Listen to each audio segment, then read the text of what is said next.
ایک صحابی مدینہ سے جو ہے نا وہ تھے، غالباً صحابی تھے، کوئی عام شخص تھا غالباً. وہ آیا اللہ کے نبی کے پاس صلی اللہ علیہ وسلم اور کہا کہ میں نے یاجوج ماجوج کی دیوار دیکھی ہے. تو اللہ کے نبی نے کہا کہ مجھے اس بارے میں ایکسپلین کرو. تو اس نے کہا کہ it's like striped garments which has black and white stripes on it. تو اللہ کے نبی نے کنفرم کیا کہ yes it is that it is, یہ وہی ہے. ٹھیک ہے، لیکن ہم کیوں نہیں دیکھ پائے؟ واللہ عالم، ہم کیوں نہیں پہنچ پائے؟ اور لو سیٹلائٹ ہے، سب کچھ ہے، ہم نے دجال کیوں نہیں ڈھونڈا؟ یاجوج ماجوج خود اس، حالانکہ اتنی بڑی ٹرائب ہے اور اتنا کرپٹنگ نیشن ہے جو کہ پوری دنیا میں فتح لے جائے گا، وہ اللہ تعالیٰ نے ان کو یہ آئیڈیا نہیں دیا کہ وہ دیوار کو پھلانگ کے یا کس طرح سے نکل آئیں. ان کو وہ ابھی تک اللہ نے اجازت نہیں دی ان کو. اسی طرح سے دجال کو اجازت نہیں تھی کہ نکلنے کی، حالانکہ وہ نکلے گا ایک زمانے میں، ایک ٹائم پہ جب اللہ اس کو اجازت دیں گے، غصے میں نکلے گا. لیکن اللہ تعالیٰ جو چاہیں وہ کرتے ہیں. اگر ہم نے ان کو ابھی تک نہیں دیکھا یا فالو نہیں کیا یا اس تک نہیں پہنچے تو یہ اللہ تعالیٰ کے پلانز میں سے ایک پلان ہے. قرآن میں سورہ حج کی پہلی آیت ہے، یا ایھا الناس اتقوا ربکم ان زلزلۃ الساعۃ شیء عظیم. اے لوگو اللہ سے ڈر جاؤ، بے شک جان لو کہ قیامت کا جو دن ہے وہ بہت قیامت کے دن کا زلزلہ ہے وہ بہت عظیم ہوگا. یوم ترونھا تذہل کل مرضعۃ عما ارضعت. ہر دودھ پلانے والی اپنے دودھ پلانے والی کو پھینک دے گی. وتضع کل ذات حمل حملھا. اور ہر پریگننٹ عورت اپنے بوجھ کو گرا دے گی. وتری الناس سکارا. اللہ اکبر، تم دیکھو گے لوگ نشے کی حالت میں ہیں. وما هم بسکارا، لیکن وہ نشے میں نہیں ہوں گے. تو پھر کیا ہوگا یا اللہ؟ ولکن عذاب اللہ شدید. یہ اللہ تعالیٰ کا عذاب ہے جو بہت شدید ہوگا، لوگ مدہوش ہوں گے. یہی وہ دن ہے کہ اللہ کے نبی نے فرمایا کہ تمہیں پتہ ہے یہ کون سا دن ہے؟ سب نے رسول اللہ آپ بتائیں، اللہ اس کے رسول بہتر جانتا ہے. فرمایا کہ یہ وہ دن ہے کہ جب آدم علیہ السلام کو اللہ تعالیٰ کہیں گے کہ اے آدم اپنی ذریت میں سے جہنم کا حصہ الگ کر لیں. تو آدم کہیں گے اللہ آپ عالم الغیب والشہادہ ہیں، آپ جانتے ہیں کہ وہ کون ہیں، مجھے انسٹرکٹ کریں کہ وہ کتنے لوگ ہیں. تو فرمائیں کہ ہر 1000 میں سے 999 کو جہنم میں ڈال دیا جائے گا اور ایک جنت میں ہوگا. اور یہ وہ ٹائم ہے کہ جب اللہ تعالیٰ کے اس عذاب کو سن کے لوگ جو ہے نشے کی حالت میں ہوں گے. فَكَيْفَ تَتَّقُونَ إِن كَفَرْتُمْ يَوْمًا يَجْعَلُ الْوِلْدَانَ شِيبًا. اے لوگو تم کیسے اس دن کا انکار کر سکتے ہو جس دن بچے بھی بوڑھے ہو جائیں گے. اور یہ وہ دن ہے کہ جب بچوں کے بھی بال سفید ہو جائیں گے. تو صحابہ بڑے پریشان ہو گئے اور انہوں نے فرمایا کہ اللہ کے نبی صلی اللہ علیہ وسلم سے کہ اللہ کے نبی ہمیں وہ کون بتائیں، کون لوگ ہوں گے وہ؟ تو فرمایا کہ 999 یاجوج اور ماجوج سے ہوں گے اور ایک تم میں سے ہوگا. لمبی حدیث کو میں نے بریف کیا ہے.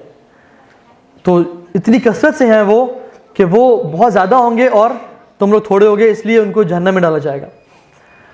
ایک اور جگہ پہ آتا ہے کہ فرمایا کہ اللہ سبحانہ وتعالیٰ نے، یہ موقوف روایت ہے، یہ اللہ کے نبی سے نہیں ملتی بلکہ صحابی فرماتے ہیں، غالباً عمرو بن العاص کی یہ حدیث ہے. عبداللہ بن عمر کہتے ہیں کہ میں نے اپنے والد صاحب سے سنا، عمرو بن العاص سے، اور یہ وہ کہہ رہے تھے کہ اللہ تعالیٰ نے پوری کریشن کو 10 حصوں میں ڈیوائڈ کیا. 9 حصے اینجلز کے اور ایک حصہ باقی کریشن کا. اور اینجلز کے حصوں کو ڈیوائڈ کیا 10 پارٹس میں، اور 9 حصے اللہ تعالیٰ کی تعریف اور حمد و ثنا اور نماز کے لیے اور اس کی عبادت کے لیے، اور ایک اس کا میسج اور اس سے کام کنوے کرنے کے لیے. اور پھر اس نے اللہ سبحانہ تعالیٰ نے کریشن کو 10 حصوں میں ڈیوائڈ کیا. 9 پارٹس جن کے اور ایک پارٹ آدم علیہ السلام کی ذریت کا. اور پھر انہوں نے آدم علیہ السلام کی ذریت کو 10 پارٹس میں ڈیوائڈ کیا. 9 پارٹس یاجوج اور ماجوج کے اور ایک پارٹ ریسٹ آف ہیومینٹی کا. So this is how huge they are in numbers. بہت زیادہ وہ نمبرز میں. ٹھیک ہے، this is basically I wanted to quote this hadith as well. They will break the barrier. کس طرح سے؟ وہ روزانہ ڈگ کرتے ہیں، اس کو کھودتے ہیں حتیٰ کہ وہ بالکل اوپن ہونے لگتا ہے. ان کا جو لیڈر ہے بولتا ہے کہ اب رات ہو گئی ہے، اب سو جاؤ، کل کریں گے. اور پھر کیا ہوتا ہے کہ وہ رات کو جا کے سو جاتے ہیں، اللہ سبحانہ تعالیٰ دوبارہ سے بلڈ کر دیتے ہیں اور پھر دوبارہ سارا دن کھودتے رہتے ہیں حتیٰ کہ وہ قریب ہوتا ہے کہ وہ کھل جائے تو اللہ سبحانہ تعالیٰ اسے دوبارہ سے ہیل کر دیتے ہیں. تو ایک دن، یہ صحیح روایت ہے، ان میں سے شخص کہے گا کہ ہم کل کریں گے انشاءاللہ. اور جب وہ واپس آئیں گے تو وہ اسی حالت میں ہوگا اور جب وہ ڈگ کرنا شروع کریں گے تو اللہ سبحانہ تعالیٰ ان کو نکلنے دیں گے. وَلَا تَقُولَنَّ لِشَيْءٍ إِنِّي فَاعِلٌ ذَلِكَ غَدًا إِلَّا أَن يَشَاءَ اللَّهُ. آپ کبھی ایسا مت کہیں کہ میں کل یہ کام کروں گا ایکسیپٹ یہ کہیں انشاءاللہ.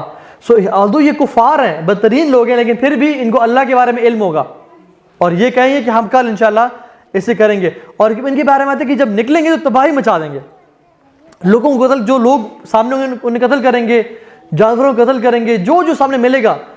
لیک آف ٹائبیریس لیک سے گزریں گے تو جب آخری بندہ گزرے گا تو کہے گا شاید یہاں پہ کوئی لیک ہوتی تھی. They'll drink and eat everything. پوری زمین میں لوگوں کو قتل کر دیں گے, اور جب قتل کر کے آئیں گے کچھ سالوں میں راج کریں گے اور پھر کہیں گے ہم نے دنیا کے لوگوں کو قتل کر دیا, اب چلو آسمان, لیٹس کل دا انہیبیٹنٹس آف ہیونز, اور وہ اپنے تیروں کو نکالیں گے اور آسمان کی طرف تھرو کریں گے.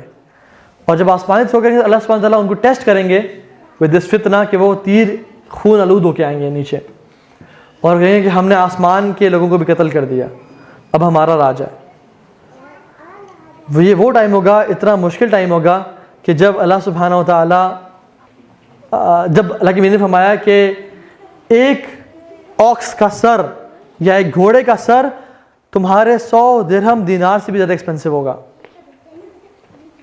کیونکہ اتنی اسکیسٹی ہوگی, اتنے مشکل حالات ہوں گے. مسلمان طور کے ماؤنٹین میں رہ رہے ہوں گے, and they'll be seized, دبے ہوئے ہوں گے اور پھنسے ہوئے ہوں گے اس حالات میں. تو کہا جائے گا کہ کوئی مسلمان جائے اور دیکھے تو صحیح کیا حالت ہے, کیونکہ شور نہیں آ رہا کافی دنوں سے, ان کی آوازیں نہیں آ رہی کافی دنوں سے. تو بڑی اس پہ بحث چلی ہے کون مسلمان جائے گا. تو ایک مسلمان اپنے آپ کو والنٹیئر کرے گا موت کے لیے کہ چلے میں آپ کے لیے, اگر میں نہ آیا واپس سمجھنا کہ میں مر جاؤں گا, کیونکہ گوئنگ آؤٹ مینس ڈیتھ. وہ والنٹیئر کرے گا اور جب وہ نکلے گا تو وہ دیکھے گا کہ it will be all dead bodies, حتیٰ کہ ایک ہاتھ کے برابر بھی حصہ نہیں ہوگا جہاں وہ جو جگہ خالی ہو.